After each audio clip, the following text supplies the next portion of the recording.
It's Monday, and that so happens to be the day that I like to talk about monsters. Hello, and welcome to Monster Mondays. I'm Geoff Arbuckle, co-host of the podcast Film Seizure, that you can catch each Wednesday at filmseizure.com or at a number of podcast providers online. This week, we take another trip to Rod Serling's Night Gallery with the second episode of the series, which aired just before Christmas on Wednesday, December 23rd, 1970. This second episode has 3 segments crammed into its hour of TV time. The second and third segments were written by Serling, with the first from Hal Dresner, who adapted his own short story for the series. This episode also has a massive number of recognizable actors and actresses as well. In that first segment from Hal Dresner, Room with a View, we have Joseph Wiseman, who is a wealthy invalid. Now, Wiseman will forever be known to me as the first James Bond villain in 1962's Dr. No, where he plays the titular heavy. While he only appeared in the very final act of that film, Dr. No looms over the entire film and sets the tone and template for every single Bond villain afterwards in what's now a 61-year film franchise. And what's more, he's not even the most famous person in this segment. His nurse in the story is played by Diane Keaton. Now, Keaton is just a couple of years away from a massive breakout role in Francis Ford Coppola's The Godfather as Kay Adams. Before the end of the 70s, she would win a Best Actress Oscar at for 1977's Annie Hall that was directed by Woody Allen. She would add 3 more Oscar nominations over the next 3 consecutive decades, once for Warren Beatty's Reds, another for Marvin's Room, and then lastly for Something's Gotta Give. And to round out the cast, we also have someone who I specifically know well for her exploitation films, Angel Tompkins. Now, Tompkins was featured in a Playboy pictorial in the early 70s after this episode, and appeared in several TV shows, but also had leading or featured roles in movies like The Teacher, The Farmer, and The Bees. The second segment is the one that most people will remember this episode for, and that's The Little Black Bag. In that, we have Burgess Meredith, best known as Mickey in the Rocky films, as well as Anthony Hopkins' manager in Magic, and for playing the Penguin in the Batman TV series, among so many other roles. Now, of course, Meredith is no stranger to Rod Serling's series. He has a role in what might just be the most recognizable moment in Twilight Zone history, where he plays a book fanatic who finally has all the time in the world to read all the books he could possibly want after a nuclear apocalypse, only for him to break his glasses. Joining him in this segment as well is Chill Wills, who was an actor in a whole bunch of movies and TV shows, and he was also a singer and a member of the popular quartet called the Avalon Boys in the 30s. In the third segment, The Nature of the Enemy, that stars Joseph Campanella, who at this point in his career was probably best known for his TV appearances, where he seemed to make his way into just about every popular show series at some point or another between 1952 and well beyond into the 2000s. But to me, the most recognizable actor in this segment is James B. Sikking. Now, Sikking, it was mostly a character actor with a lot of really kind of bit parts, but he has 2 roles from my youth that makes me immediately recognize him. First, he was Captain Styles on board the brand new USS Excelsior, who felt their new transwarp drive was going to make that ship, and by extension, Styles himself, far more important and memorable than the aging Enterprise and Admiral James T. Kirk. Now, of course, Scotty sabotages that to allow Kirk to steal the Enterprise to save Captain Spock in Star Trek III: The Search for Spock. The other role is as Doogie Howser's father from 1989 to 1993. Interestingly, Sikking also worked quite a few times, specifically with Peter Hyams. All right, so let's get into these 3 stories within the second episode of Rod Serling's Night Gallery. Now, as I previously mentioned, Room with a View is the first segment of this episode, and Joseph Wiseman plays Jacob Bauman, who watches the world pass by from his bedroom. And he's a bit of a stickler for his nurse, Frances, who's played by Diane Keaton, for being on time, which she is often a few minutes late here and there. He's very astute. He understands how pretty and flirty she is because she's only a few years younger than his wife, Lila, played by Angel Tompkins. He knows that she's only working as his nurse until she's saved enough money to marry Mr. Bauman's chauffeur. Now, he tells her that a bad marriage is the greatest mistake anyone can make. And he kind of, playfully kind of gives almost begrudging advice to the young nurse. But that's when Lila comes in and the whole mood changes, and it's very clear he knows that his wife is only with him for his money. Now, interestingly, Mr. B is quite good at getting Frances to tell him some very personal things.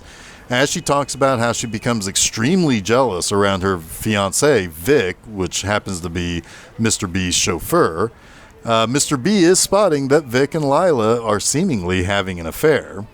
So Mr. Bauman gives Frances his bedside gun to be cleaned. He then tells her to go sneak up on Vic to surprise him and say hello for him. And as he enjoys his breakfast, Mr. B hears gunshots coming from Vic's room in the servants' quarters. After his butler asks if he needs his toast buttered, Mr. Bauman says that there are still some things that he can do himself. So after that quick little story to get things started, we move directly into the main feature for the episode, The Little Black Bag. This tale begins in 2098, where what amounts to a clerk at a time travel agency reports that an item was improperly transported back in time, and that item happens to be a medical bag. It was sent back to a random year, and that year, it just so turns out, is 1971. That bag can't seem to be retrieved too easily either, and that's when we meet Dr. William Fall, played by Burgess Meredith, who is on hard times and is essentially at this point a wino. He has a friend named Hepplewhite, played by Chill Wills. Now, Fall is attracted to a waste can in an alley after two cats meow and growl at each other and jump out of the waste can. At the bottom of that can is the little black bag sent back from 2098. Naturally, Fall isn't necessarily as interested in the futuristic-looking contents of the bag as he is in selling it for possibly some food and definitely some booze. However, during his attempt to convince the pawn shop owner, a Puerto Rican mother begs Fall for his assistance with her sick child. He then uses the contents of the bag to treat the little girl for an aggressive infection. And Hepplewhite only cares about what Fall, and by extension Hepplewhite, will be paid for helping the little girl, and how that $8 from the pawn shop could have gotten them nice and drunk. And the instruments in the bag almost guide Fall in the treatment of this little girl, and even suggest the proper hypodermic needle with the proper serum in it to treat the girl. And at first, Hepplewhite thinks Fall has killed the little Puerto Rican girl, but she comes to and is healed almost instantly just from that singular injection. Now, Fall can't believe how quickly the treatment works. I mean, seeing the mother happy, Dr. Fall is suddenly filled with pride for his profession once again, and he feels as though he's experiencing a miracle while Hepplewhite just wants to sell the bag and get wasted. Now, Fall spots the patent inside the bag, giving away the secret that the bag is actually from the year 2098. And he begins to dig into the workings of the various tools inside the bag. And he begins to think about what, good the bag's contents and information could do for the present times and the various diseases that people suffer from. They could remove cancers that couldn't be reached with the technology of the early 70s, for example. And Fall wants to use the tools to help a homeless man who's dying from cancer. And when Fall succeeds, he begins curing everyone in the shelter of their various ailments. So Dr. Fall at that point plans to call a conference with as many medical experts and demonstrate the tools in the bag. Now, Hepplewhite, however, has other, less altruistic goals in mind. The way he sees it, he was with Fall when he found the bag. He wants half of everything Fall will make from this discovery. And Fall isn't thinking at all about making money. He wants to help the human race. But Hepplewhite takes a scalpel from the bag and kills Dr. Fall, and then impersonates him at the very conference that Fall intended to call. He decides to demonstrate what Fall wanted to do, which was essentially stuff one of the scalpels into his throat. And in Fall's hands, he would have been successful. However, in Hepplewhite's, it was used for murder, which then warned the future people so that they could deactivate and destroy the tools, because those tools because they're medical tools, they can't be used for murder or for hurting people. And that ultimately means that when they disabled those tools, that right in front of all of these various doctors and medical experts, Hepplewhite committed suicide before their very eyes. The third tale takes place at NASA, where Sims, played by Joseph Campanella, is communicating with astronauts on the moon. And the astronaut is showing them wreckage of a ship that was part of 2 landers that were there to set up a command base for NASA. There was a transmission that sounded something like that the landing pods were under attack. But there can't be any confirmation of that being the actual words used by the missing astronauts. But just before the rescue astronaut that was sent there, just before his transmission was cut off, he says that whatever he thinks it is simply can't be, and then he suddenly screams, and then nothing. When studied by NASA, the device built by the wreckage from the that was provided to Sims by that rescue astronaut, when NASA studies that device appears to look something like a giant mousetrap. And when a new transmission comes through from the moon, NASA finds that there is a giant mouse on the moon that had to be the enemy that attacked the previous astronauts and missions. Let's get to the 3 things I like about the second episode of Night Gallery. I'll start by saying that the third story, The Nature of the Enemy, isn't going to get a like in this. While I have no inherent issue with the story, as I do see it as kind of almost fun little monster tale to fill those last 9 minutes of the episode, it's not nearly as interesting as the first segment, Room with a View, which itself is not nearly as interesting as The Little Black Bag. It's fun, but the first 2 segments have a lot more to discuss. So I'll start with Room with a View. I found this story to be a perfect little 1-act, 1-scene play. Joseph Wiseman and Diane Keaton are fantastic in this, as a smart and manipulative old man who may be currently bedridden, but still has his mind to work with, and then this really kind of sweet nurse. It's clear that he doesn't care much for his gold-digging wife, who, to her credit, being Angel Tompkins, is quite pretty and should not have been someone Wiseman should have been involved with from the very start, except to stroke his own pride and desire. But and he knows that she's screwing around on him and waiting for him to die, basically, so that she can take his wealth.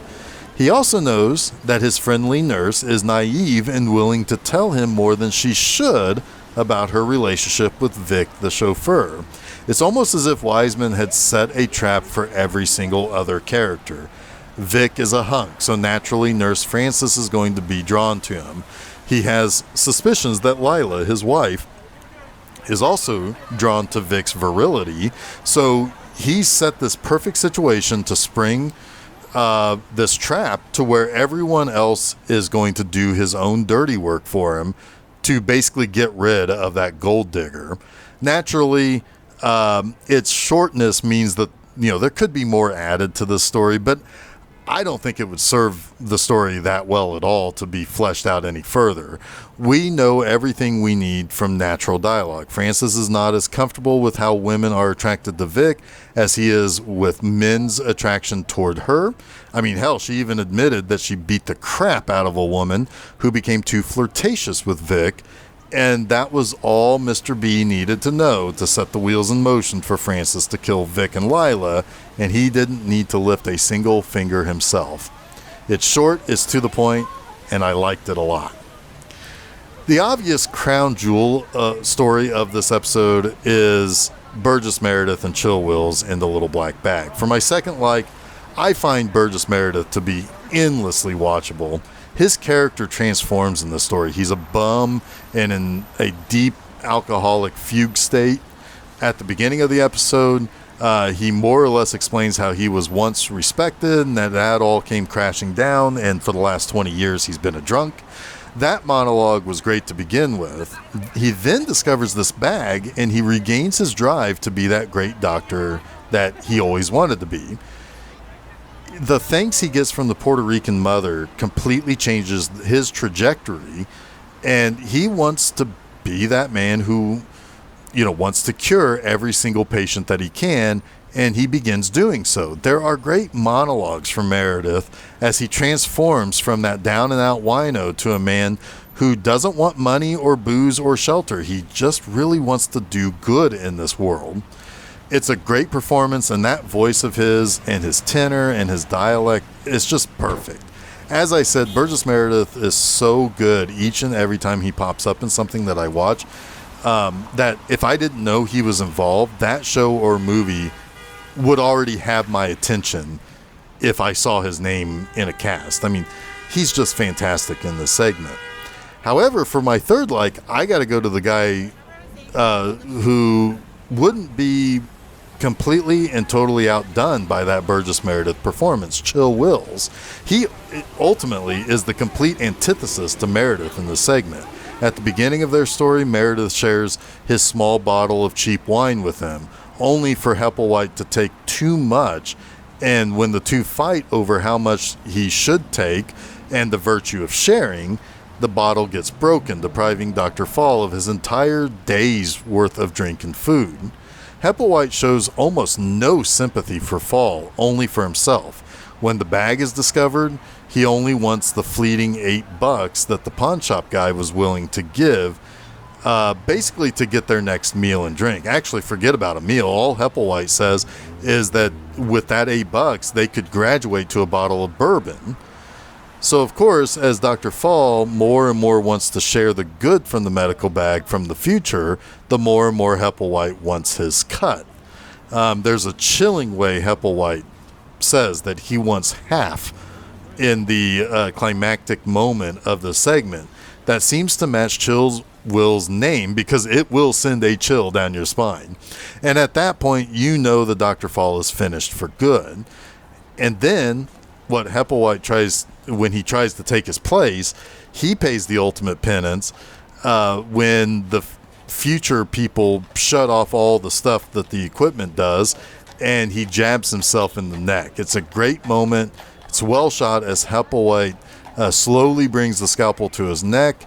It goes out of focus and then freezes for the future people to then step in a intercut scene to give us the twist that they can shut it all off. It's a great conclusion to an awful guy, and it ultimately creates this great team up of Burgess Meredith and Chill Wills. So that wraps up this week's Monster Mondays. You can catch new episodes of Monster Mondays each Monday at FilmSeizure.com. Don't forget to follow Film Seizure at Facebook, Twitter, and Instagram, and subscribe to Film Seizure to get both the Film Seizure Podcast and Monster Mondays at your favorite podcast providers, as well as YouTube. You can also check out my website, bmovieenema.com, to read new articles every Friday morning. Next time, we check back in with my favorite investigative reporter as we look at the 5th episode of Kolchak the Night Stalker, The Werewolf. So until next week, stay spooky.